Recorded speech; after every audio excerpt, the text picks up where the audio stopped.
is looking deep down the left side. Mendeville into the end zone. Touchdown! Down the sideline, still Foley pointing to the house. And the players streaming from the sideline to celebrate with 17 seconds left. Welcome in, everybody, to another edition of BVarsity Live, the preview show, 2 o'clock Thursday. It is Thursday, September 29th. It is also National Coffee Day, Trevor. Yes, it is, buddy. You're going to go buy me coffee later, I hear? Mm-hmm. Yeah. I got you. Okay. I like that.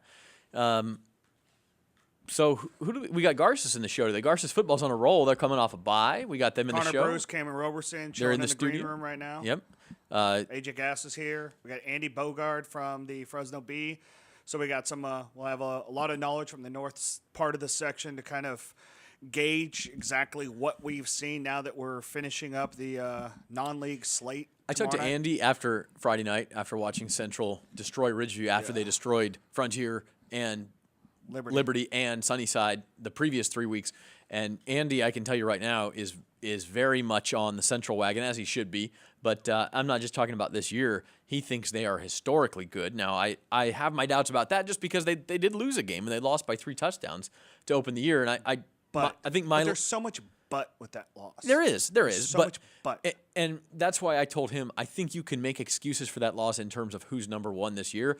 I'm not sure you get that margin for error if we're talking about historically great. But when you think about it, when we think about that 2013 BHS team, do we talk about how they were a 2-loss team? No, but the losses were to much better teams than. And Bullard's a good team. Do we talk about Liberty winning their first D1 title last year with 4 losses? We're not talking about Liberty from last year as a historically great team. Okay, fair enough. I mean, last year they were the best team. I don't think I heard anybody say this 10-4 team was one of the best teams in section history. I don't.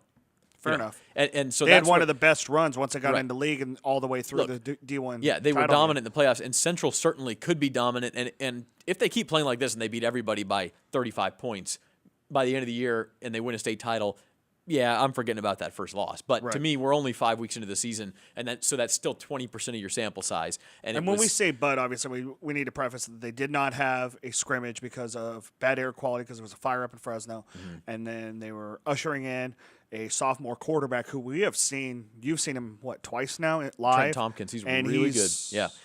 And how many touchdown passes last week against Ridgeview? That's right, 6. Yeah, and he has tremendous receivers and a good running game and a good offensive line, so that helps him with that learning curve. And we'll talk about some sophomore quarterbacks as we go forward. One of them at Bakersfield, the game you're going to be at this weekend, is Ridgeview and BHS, and both teams are sort of reeling a little bit. Yeah, I mean, it's incredible when you think that BHS's loss, the 48-9 loss to Valencia last week, was historically bad because it was the worst loss they've had in 31 years since 1985. That's a long time. I was but a babe. Yeah, my wife was born that year. That's a long time ago. And then when you think about Ridgeview taking that loss to Central, yeah, you look at BHS. Not only did they lose the game, they lost Josh Moran, their senior quarterback, to a devastating collarbone, breaking his collarbone on the first drive of the game. He goes 43 yards, gets tackled, breaks it, and it's one of those things where these are high school kids we're talking about. These are teenagers, and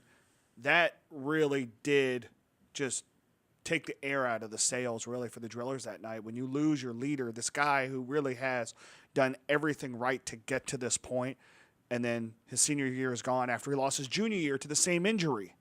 It's incredible. And it's just tough, and sometimes that's just what happens. Your collarbone, for whatever reason, is like a fault on your body. Yeah. And some guys just have trouble keeping it healthy, and that's obviously the case with Mr. Moran, and that's unfortunate. Now the question is going forward. He's done for the year. Mm-hmm. Cam Williams, not laying it all on Cam. He's missing offensive linemen. He's missing other Daniel pieces as well. Daniel Shoney's not going to play tomorrow night because he's on the 7-day concussion protocol. However, he obviously did not lead them to the one touchdown drive late in the game last week.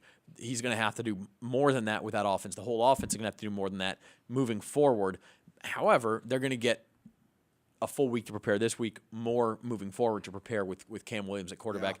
Yeah. And then the adjustment on defense as well. You don't have Cam Williams playing at safety every snap since he's playing quarterback. You're not going to have him back there as much. I think that's the biggest thing because he is such a dominant safety. Yeah. And he's already got an offer from Arizona, not because of quarterback as good as he can be.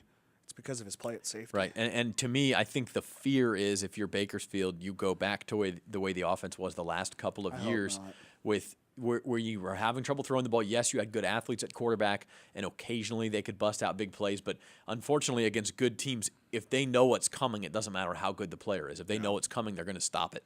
And Bakersfield, nothing left but good teams on the schedule, Ridgeview and then the SWIL. So it's going to be tough for BHS. From Ridgeview's perspective, their schedule actually gets easier in the SYL than what they've faced so far. But they're in danger of being 1-4 going into the SYL. And they've got an undefeated East High team. And I'm not saying East High is favored over Ridgeview necessarily, but it's not as easy of an SYL slate as maybe we've seen in years past. And so it's interesting to see where that season could go for Ridgeview. They're certainly not the 9-1, 10-0 type dominant team that we have seen the last couple of years. Now, 3 years ago, they kind of stumbled to a 6-4 regular season, and then all of a sudden in the playoffs they got hot and made the section title game anyway. That could very well happen with this team. Right. They had all these missing pieces early. You just never know. They're in Division II. What a great Division II race. It's just we've Garces back here. Sanger's very good. Sunnyside is good. I'm missing somebody. Redwood is very good. You never know. I don't know that Division II is as good as it was last year at the top, where you had teams like Lemoore and Ridgeview who are legitimate top 5 teams in the section. But I do think you have just incredible balance. And maybe one of these teams, Sanger or Garces, I think would be the most likely candidates for this, are top 5 teams in the section. We just don't know it yet. Garces will get a chance to prove that, starting with this week up in Fresno against Edison. They play their last 6 games against Division I teams. So a team that's in Division II does not see a Division II team in the regular season. Yeah. Now They're going to be tough to seeing seed. 6. Yeah, it's going to be really tough to seed. But I tell you what, if they go 6-0, 5-1, 4-2 over the next 6 weeks, they're top 2, probably the 1 seed. Well, D2. I mean, you have to look at it. You can't look at it in a vacuum, as I always say. Sanger's going to play Edison and Bullard. So how Sanger does against those teams in the CMAC is going to affect Sanger seeding and is going to affect Garces seeding. Well, then tomorrow night's game is probably going to be a Very huge big factor in that D2 seed. Very big, because that's a common opponent between those two, Sanger and Garces. If one wins and the other doesn't, that's a seed line. And we're getting ahead of ourselves a little bit there. The point is, they've got 6 games against Division I teams coming up. So Garces, a tremendous start to the year. They're 3-1, could be 4-0. They were missing a couple of guys. They lost a close game at Arroyo Grande. But this is where we sort of find out exactly what they're made of, and do they have the depth to play Division I teams 6 weeks in a row. I like that transition because you talk about what teams are made of. Let's transition over to volleyball now. Second game of the league season for Stockdale. They beat Centennial in 4 sets on Tuesday night. They're 1-0. They host Liberty, who we have number 2 in our BVarsity live rankings. Liberty swept Frontier on the road on Tuesday. So a big matchup there at Stockdale, 6:15, to see exactly how good the Mustangs are. When you look at Stockdale, despite losing 2 matches last week, the one thing that I looked at was they lost to Clovis in 5 sets and had a chance to beat undefeated Clovis, much like what Clovis East did on Tuesday night. So the Mustangs playing very well right now. Liberty playing as well as anybody except for Clovis, probably in the central section. Tonight, I'll be at another game. It's Centennial at Garces. That game starts at 6:30. You look at the SWIL as a whole, I mean, those are the probably 5 of the top 16 teams, 6 teams in the county, not counting Bakersfield Christian, who is 20-1 right now, and obviously may not lose a set through the SSL before they start off on the D3 playoffs. But when you look at volleyball, there's a lot of good volleyball to be played over the next 5 weeks before we figure out exactly where the seedings are going to go for the playoffs in the first week of November. But it's going to be a lot of fun, and it started on Tuesday night. It continues tonight. Yeah, and volleyball season kind of coming to that final road to the finish here. Not right away, but in the next few weeks, by the end of October, we're going to be talking playoffs there as well, and all racing for West Hills College and Lemoore again for the Central Section Championship night. Real quick, back to football. Our game of the week this week we have not mentioned yet, and that is in Taft. Cesar Chavez is at Taft in what could be the South Sequoia League title game. Now, Bakersfield Christian is going to have something to say about that. Possibly a Kennedy or a Wasco will have something to say about that. But this game will help determine that championship at the very least. Cesar Chavez at Taft. Chavez comes in at 4-0. There's 7 teams in the SSL. One always has a bye, and Chavez had the bye last week. Taft beat Arvin to open their SSL play last week, so they're 4-1 overall, and they are undefeated when Robert Cozine plays. So you got 2 teams that, with the current players on the field they're going to have tomorrow night, are both undefeated. It's going to be a tremendous atmosphere out there in Taft. We're looking forward to it. Myself and Todd Camps will be on the call. Chris is going to come with us out there, and we're really excited. Our first BVarsity broadcast from Taft. At least I was going to say, last week it was the first time I ever went out and saw a football game at Wasco. Absolutely great environment there. This is your first game at Taft. Yeah, in 9 years here, I've seen Taft play several games, but for whatever reason, they've always been either at Wasco or at Bakersfield Christian or at Tehachapi, and I've never actually seen a game at Taft. That field is so neat because there's no track. Obviously, the track is right behind the stadium. It's all-weather track, which is right behind the stadium, the old football field. And then the stadium itself, I mean, the stands come right down to the field. You got about 20 feet difference between the playing field and the grandstands. It's a really neat environment. It's cool. I went out to Taft yesterday. Obviously, we talked to Chavez first. We talked to Chavez coach Jesse Ortega yesterday afternoon here in studio. We'll have that during the pregame show. And then I went out and talked to George Falgut, the head coach at Taft. I also talked to Robert Cozine yesterday. Had a little bit of that interview on BVarsity Nightly last night. Hit me with some Robert Cozine numbers because they just give me shivers. 1,154 yards rushing in 3.5 games. They've played 5 games. He's only played in 3.5. Yeah, he had a concussion against Porterville Monachi, and their loss. And then a discipline issue for a half against Monachi. Yes, which he still went for 144 and 3 touchdowns and a half. So in 3.5 games, he rushed for 1,154 yards.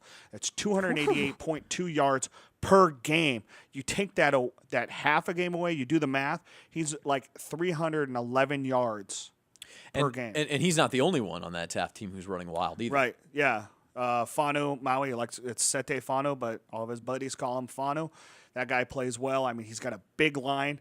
And when you look at guys, they got Samoans on the line, and I love Samoans on the line. Thing is the Manu. line, yeah. The guy's name is Manu, who really talks about being that pulling guard that really kind of opens that hole. And we look at Cozine, and he's not a big bruising back. He's a little 5'6" scat back. But in that offense that Falgut runs, that's what you need. You need a guy who can hit the hole and burst, because when defenses are really looking at that offense, they're not throwing the ball, so they're coming down on him. So what happens? You hit that first line of defense. That first line of defense is probably your second line as well, because everybody's stacked in the box. And if he can get through that and go, that's where you're getting these almost 1,200 yards in 4 games. And we're talking about on pace for this or that. And obviously that's our job to talk about these kind of big picture things. And that's what we do, because we love numbers and we love making stories. But, I mean, if he stays at this clip, which he probably won't, he's on pace to not only break Ryan Matthews' Kern County record,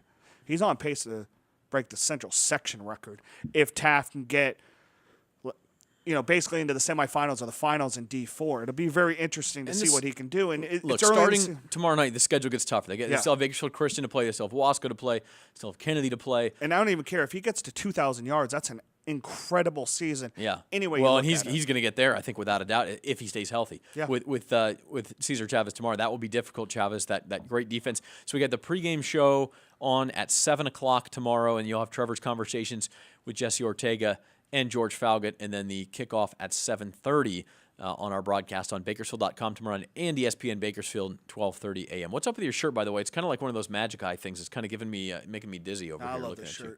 Yeah, it's very classy. Hey, we'll be back in just a minute. We're going to take our first break, and when we come back, we're going to have Garces in studio, Coach AJ Gass, Cam Roberson, and Connor Bruce, right? Is that? Yeah, those are the players, the Rams, who will be in the studio. We'll be right back here on BVarsity Live on Bakersfield.com.